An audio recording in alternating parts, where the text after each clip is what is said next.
जी, अगर tough bill pass कराने होते हैं तो प्राइम मिनिस्टर को वो पॉलिटिकल विल भी चाहिए होती है। वो हमने नरसिम्हा राव के टाइम पर देखी। लेकिन एक पार्टी जैसे हम बीजेपी की बात करें, वो सत्ता में आई 2014 में भी, लेकिन इसके वादे के साथ कि हम वुमेन रिजर्वेशन बिल पास कराएंगे, लेकिन वो 5 साल बीत गए, कुछ नहीं हुआ। तो कहीं ना कहीं पॉलिटिकल विल की जरूरत होती है टफ डिसीजंस लेने के लिए, चाहे वो इकोनॉमिक डिसीजन हो, चाहे इंडस्ट्रियल पॉलिसी डिसीजन हो, चाहे पॉलिटिकल पार्टिसिपेशन की बात हो। बिल्कुल, पॉलिटिकल विल जब आप कहते हैं तो मेरे ख्याल में जो नरसिम्हा राव जी का जो पॉलिटिकल विल था इकोनॉमिक रिफॉर्म पे, फॉरेन पॉलिसी चेंजेस पे, हम अब तक फॉरेन पॉलिसी के बारे में बात नहीं कर चुके हैं, शायद करेंगे बाद में, मगर इकोनॉमिक पॉलिसी पे, फॉरेन पॉलिसी पे, पार्टी के इलेक्शंस, एआईसीसी सेशन जब हुई थी 1992 में, अप्रैल 92 तिरुपति में, for the first time in 20 years, 20 साल के बाद कांग्रेस पार्टी के ऑर्गेनाइजेशनल इलेक्शंस हुए थे। तो पार्टी के अंदर जो डेमोक्रेटिक इनिशिएटिव्स ने उन्होंने लिया, पार्लियामेंट में इनिशिएटिव्स जो लिया, सरकार में जो इनिशिएटिव्स लिया, इसके लिए पॉलिटिकल विल चाहिए। अगर प्राइम मिनिस्टर के पास पॉलिटिकल विल होगा तो काफ़ी प्राइम मिनिस्टर कर सकते हैं। हमारे सिस्टम में प्राइम मिनिस्टर का जो अधिकार है, हमारे पॉलिटिकल सिस्टम में काफ़ी अधिकार है, और अगर सेंट्रल गवर्नमेंट पॉलिसी रिफॉर्म नहीं कर पाती तो ये पॉलिटिकल लीडरशिप का रिफ्लेक्शन। जी, फॉरेन पॉलिसी की बात आपने की। फॉरेन पॉलिसी पर एक्सपर्टीज मानी जाती थी पीवी नरसिम्हा राव की। उन्होंने कई बड़े डिसीजन लिए जिसने भारत की दिशा और आगे की जो हमारा डायरेक्शन है वो तय किया।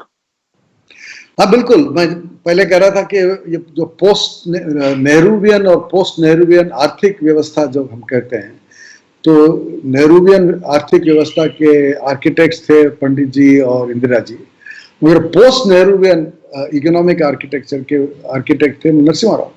और इसी तरह नेहरूवियन फॉरेन पॉलिसी जो होती है कि नॉन अलाइनमेंट, जो कोल्ड वॉर में फॉर्मुलेट किया गया, जब भारत काफ़ी लो लेवल डेवलपिंग इकोनॉमी था, उसका ज़्यादा ताकत नहीं था अंतर्राष्ट्रीय स्तर पर, और भारत ने ये तय किया कि हम नॉन अलाइन रहेंगे सोवियत यूनियन और यूनाइटेड स्टेट्स के बीच में।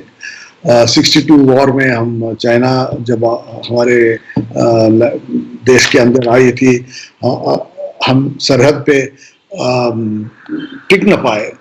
तो उस नेहरूवियन लेगेसी को कंपेयर करेंगे और देखेंगे कि पोस्ट कोल्ड वॉर इरा में जैसा चेंज हुआ है, तो हम कह सकते हैं कि post Cold War foreign policy is essentially post Nehruvian foreign policy was Narasimha Raw's foreign policy. What do I mean by that? First of all, as I said, in December 91, the Soviet Union collapsed. So the Cold War ended formally there. The Eastern European blocs, East Germany and Poland and Hungary, all of them underwent a revolution.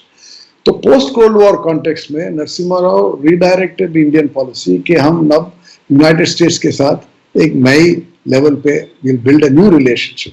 और वो new relationship जो आज हम देखते हैं, जब चीन फिर आ गई है सरहद पे, जब when we are finding it difficult to deal with Chinese assertiveness, we are once again moving closer to the United States. The origin of this policy starts in 1992 with Narasimha Raw's foreign policy initiatives. He took 3 or 4 significant foreign policy initiatives. The second one was what we call the Look East policy, turning India's attention to East Asia, building relations with South Korea. He was the first Indian Prime Minister to go to South Korea, building relationship with Japan, building relationship with Singapore. Even today, the Singaporeans refer to Narasimha Raw's visit as the time when India fever, जो कहते हैं, in Singapore they say an India fever took charge of Singapore, because the Singaporeans suddenly started looking at India. And Lee Kuan Yew, as you know, was not a particularly friendly towards India. He did not like the way India was dealing with Asian countries, but he became a great admirer of Narasimha Rao. The third thing he did was our policy towards West Asia, by recognizing Israel, by starting a relationship with Israel, which finally the diplomatic thing was taken to a new level by Prime Minister Modi, but the initiative first was taken by Narasimha Rao. But he did that without weakening up our relations with the Arab countries, with Saudi Arabia, with UAE, with Oman. So he had a comprehensive approach to Gulf what you can now call Look West policy. He had a comprehensive approach to East Asia and Southeast Asia, the Look East policy, and of course, he redefined our relations with the United States and the big powers in the context of the end of the Cold War.